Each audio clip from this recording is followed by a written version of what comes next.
Des sorcières à Reichshofen. Dimanche 2 avril 2017, 14h31. C'est l'heure de la cavalcade du carnaval de Reichshofen. L'événement est organisé depuis 21 ans par l'association Carnaval des Vosges du Nord. Les bénévoles de l'association s'investissent toute l'année au travers d'événements tels que la fête de la musique ou la vente de tartes flambées au Mesti pour collecter les fonds nécessaires au financement du carnaval.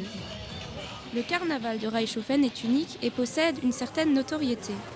La grande cavalcade internationale compte cette année 45 groupes, dont 14 groupes allemands et un groupe belge. Un dîner dansant puis la cavalcade, l'événement est organisé sur 2 jours.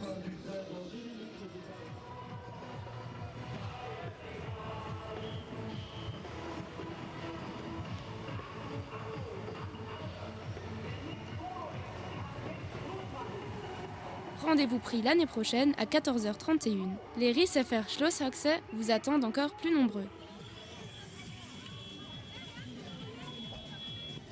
Vous l'avez sans doute deviné, c'était un poisson d'avril. Il n'est pas encore possible de commander votre télévision depuis les réseaux sociaux, mais c'est possible depuis certaines applications. La technologie évolue et à l'avenir, toutes les télévisions seront certainement connectées. La Russie est touchée par un attentat. À Saint-Pétersbourg, un kamikaze a fait 14 morts et une cinquantaine de blessés dans le métro. Alexandra, que vous allez voir, est originaire de cette ville. Face à ces horreurs, par solidarité, on vous propose notre reportage sur la Russie. Je m'appelle Alexandra Peter, je viens de la Russie et ma ville de naissance est Saint-Pétersbourg. Que savez-vous sur la Russie ? La Russie est le pays le plus grand du monde avec plus de 17 millions de kilomètres carrés. Elle compte au moins 146 millions d'habitants. Sa capitale est Moscou avec le Kremlin sur la fameuse place rouge. La monnaie du pays est le rouble, le salaire moyen est d'environ 28 000 roubles, soit 408 €. La Russie est une république fédérale présidée par Vladimir Poutine. En Russie, près de 50 langues différentes sont parlées. Elles sont appelées langues d'État ou langues à statut officiel. Alexandra a appris le français à l'école. Elle est venue ici il y a 5 ans, après avoir rencontré Ludovic, son prince charmant alsacien, en vacances. Ils ont 2 enfants. Alexandra travaille à la MAM des petites libellules. Je travaille toujours avec les enfants, on peut dire, et mon métier, j'ai fini l'université pédagogique en Russie, université qui porte le nom de grands écrivains, grands philosophes russes Herzen, et elle est trop connue, parce qu'en fait, de l'origine, je suis une prof de géographie. La fête nationale de Russie a lieu le 12 juin, jour de la déclaration d'indépendance vis-à-vis de l'Union soviétique en 1990. La Russie est le pays des écrivains Pouchkine et Tolstoï, du compositeur Tchaïkovski, du réalisateur Eisenstein, du danseur Nijinsky et des champions d'échecs Kasparov et Karpov. Les fameuses poupées russes, les 7 matrioshkas, font partie de la culture. Elles accompagnent un conte populaire. Quand on demande à Alexandra si les spécialités russes lui manquent, voici ce qu'elle répond. Pour les questions gastronomiques, on a toujours les magasins russes dans chaque ville d'Allemagne. Alors je trouve tout ce que je veux. Voilà, et au niveau de culture gastronomique, moi je préfère même la cuisine alsacienne, hein, il n'y a rien mieux. Voilà. Vous voulez écouter jusqu'à bout?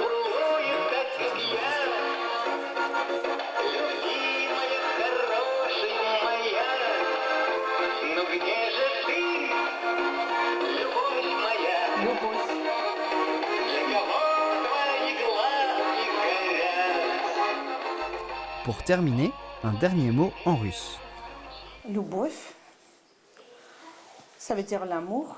Et c'est pas que l'amour pour quelqu'un avec qui on crée notre famille, c'est l'amour pour, par exemple, pour ma ville natale. J'adore Saint-Pétersbourg, c'est comme Venise du Nord et tout ça. Ça me donne frisson toujours de retourner et visiter tout ce que j'aime beaucoup, quoi. Les élèves de 5e du collège Jacques Tati ont rendez-vous avec le maire de Merzwiller. Les collégiens prennent place dans la salle du conseil où les symboles républicains sont présents pour cette immersion civique. Quand on intervient dans des actes publics ou des actes officiels, en général, on met l'écharpe pour bien montrer qu'on représente l'autorité et le premier maillon, je dirais, de la République française. Voilà. Je trouve que c'est un lieu exceptionnel car c'est toutes les décisions de Mercier qui vont être prises ici, les mariages, tout ce qui va être important pour notre commune. Pendant plus d'une heure, Jean-Claude Strebler explique les rouages d'une mairie. Il a répondu aux questions des jeunes sur son rôle, celui des conseillers et du personnel. L'avantage, c'est le plaisir de faire quelque chose pour sa commune, le plaisir aussi de travailler en équipe. Pas facile, mais les jeunes ont retenu l'essentiel. Comme quoi le maire ne prenait pas toutes les décisions lui-même, qu'il devait d'abord en parler à ses associés, aux adjoints, à tous ceux qui font partie de la mairie. Je pense qu'il est important de montrer à ces jeunes ce que c'est que le travail d'une commune, tout ce que ça suppose comme engagement au quotidien de la part des élus, mais aussi comme engagement au quotidien des agents de la commune qui œuvrent au bien-être de la population de Mertuillère. La découverte ne s'arrête pas là. La commune prévoit la création d'un conseil municipal des enfants, une manière concrète de se mettre dans la peau d'un conseiller municipal. Je crois à la politique au sens noble du terme, c'est aussi le partage. Partager ce qu'on veut donner.